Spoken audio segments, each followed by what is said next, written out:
সব ভাই ভাই। তো সব যদি আমরা ভাই ভাই হই, আমি তো হিন্দু, ওই মহিলা বলছে আমি তো হিন্দু, তা আপনার মক্কা মদিনে আমরা যাইতে পারি না কেন? এটা কঠিন প্রশ্ন। আমি চিন্তা করলাম কি জবাব দেয়। আমার কাছেও জবাব আছে, কিন্তু উনি কি বলেন সেটা শোনাবেন। উনি জবাব দিলেন, বোন আপনার বাড়ি কই? কই তো ইন্ডিয়া। জন্মস্থান কোথায়? এখানে। আমার জন্মস্থানও এখানে। আচ্ছা বোন, আপনি কি জানেন যে ইন্ডিয়ায় এমন এমন এমন জায়গা আছে যেখানে এখানে জন্মগ্রহণ করার পরেও সে জায়গায় আপনি আর আমি যাইতে পারি না? এরকম জায়গার নাম জানেন? কোন এরকম জায়গা থাকবে কেন? আমি ইন্ডিয়া জন্মগ্রহণ করছি, সব জায়গায় যাইতে পারি। উনি বললেন, বুঝিস এখানে এমন এমন জায়গা আছে যেখানে আপনি আমি প্রবেশ করতে পারবো না, তার নাম ক্যান্টনমেন্ট। ক্যান্টনমেন্টে আপনিও ঢুকতে পারবেন না, আমি ঢুকতে পারবো না।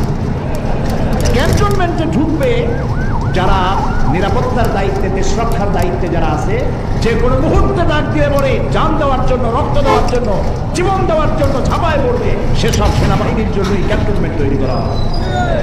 ওখানে আপনি আর আমি চাইতে পারবো। ইসলামের একটা ক্যান্টনমেন্ট আছে, সেটার নাম মক্কা।